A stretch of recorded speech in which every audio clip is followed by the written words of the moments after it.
The profession of law used to be dominated by men, but that is no longer the case. Rebecca Bartlemay reports on two Marquette County women who went into the judicial system as a career. Patricia Miklo was the first ever woman to be elected a judge in the Upper Peninsula. She was elected in 1986 to represent Marquette County in the 96th District Court. Prior to that, there was one woman judge, but that was before it was required that you had to be an attorney or that you had to be elected. She attended the University of Michigan in 1973 and says it wasn't the best environment for women at the time. I did an accelerated course and commuted on the weekends because I had a family at that point. And I was the oldest one in my class. There were only 17% of us were women at that time. There was one woman law professor.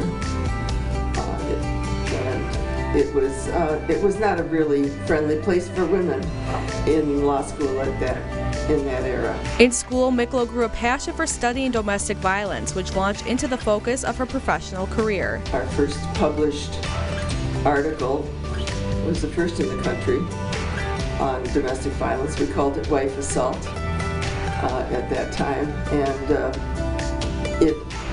it launched the first shelter to be built in Michigan. In the early 70s, Miklo was one of the founders of the Women's Center, which serves Marquette and Elder counties. It has been an amazing development.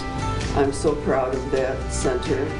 I think we're the longest, I know we're the longest continuously serving women's center in the state and possibly in the country. The community has been very responsive to us. Women going into law now isn't as intimidating as it was when Miklo started her journey in the field.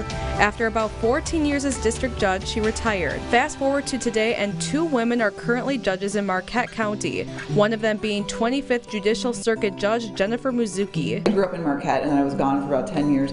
I worked for a firm there after law school, and then I returned to Marquette in '97 and started working at the prosecutor's office. And then it kind of became something I would be interested in. And then when Judge John Weber was retiring, there was an open seat, and I decided to run for it, and I was able to win. Muzuki is the first woman to hold this role in the county. We have this very beautiful courtroom, and it's this historic place, and a lot of people come to look at it, and it's been a tradition there that there are portraits of all the judges who've ever served the circuit court are hung in the courtroom, and so it's quite obvious that they're all men. So I mean, that was kind of an exciting thing. Muzuki says while she hasn't experienced issues in this role because she's a woman, it's more about finding a healthy balance, like running for judge when her children were 3 and 5 years old.